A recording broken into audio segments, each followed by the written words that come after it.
O câncer, ele é um conjunto de doenças, não é uma doença única.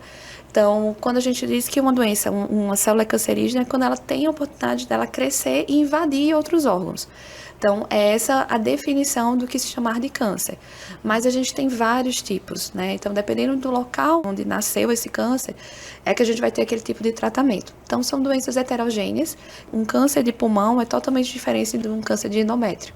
Então, da sua formulação, da sua histopatologia é outra, o seu tratamento é outro. A oncologia, que é o estudo do câncer, ela teve um aumento, e nos últimos 20 anos, assim, sendo mais específica, do aumento de terapias, de estudos que a gente possa fazer para poder ter sobrevida para esse paciente, ter qualidade de vida.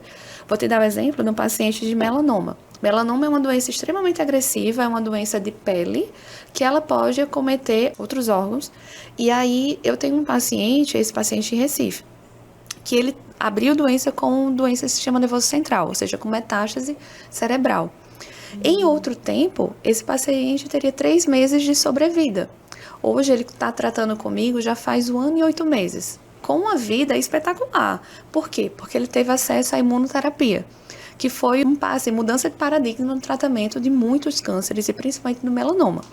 Então, esse paciente tem qualidade de vida. E ele fez a terapia, a doença está em regressão e está conseguindo ter uma sobrevida maravilhosa.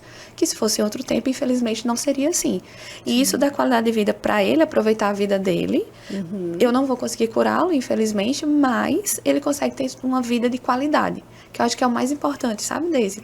Sim, claro. O que a gente espera do paciente é que ele tenha vida. Enquanto as pessoas fazem, como é que você aguenta trabalhar com câncer, trabalhar com pessoas com câncer? Quer dizer, eu não trabalho com câncer, eu trabalho com pessoas, né? Eu convivo com pessoas que são afetadas por essa doença. E quando eu falo isso, eu faço, meu Deus, eu consigo enxergar a vida. Porque enquanto você tem uma doença ameaçadora de vida, você consegue ter a sua rotina. Depois que passa o susto, né, de ter o diagnóstico, a pessoa começa a entender bem o que está acontecendo e começa a valorizar mais a vida que tem.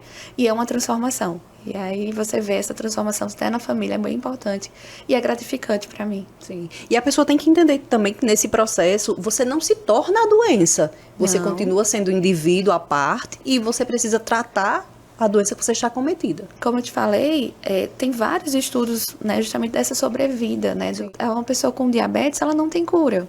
Sim. A pessoa que convive com diabetes, a pessoa com hipertensão, não tem cura, mas a pessoa convive. A ideia é prevenção, né? Sempre eu vou lembrar, e a gente fala muito no Fala Onco, da gente tirar os fatores de risco com relação aos cânceres, ou então a gente conseguir diagnosticar precocemente. Essa é a nossa maior função. Mas, se a gente não vai conseguir curar, mas que essa doença se vire uma doença crônica. Então, que a pessoa consiga conviver com essa doença, e aí por isso que tem várias terapias que você possa modificar. Tem paciente com câncer de intestino, que a gente pode fazer 3, 4, 5 terapias, e a pessoa com qualidade. É só você ajustar, a gente tem que sempre falar sobre os efeitos colaterais de toda droga que vai fazer, mas organizar e dizer a essa pessoa, o que você quer fazer da vida? Não é uma sentença de morte, né? Eu acho que é bem importante isso e frisar, e eu falo para quem está escutando a gente, justamente isso. Ter diagnóstico de câncer não é uma sentença de morte. Você pode ter vida, vamos tratar e é dessa forma. Tem paciente minha que com câncer de mama que faz musculação. Me chega pra mim e faz, olha, o meu personal, ele quer uma autorização da senhora, por favor. Eu disse, agora. E se você tá se sentindo bem, até ajuda pra quimioterapia.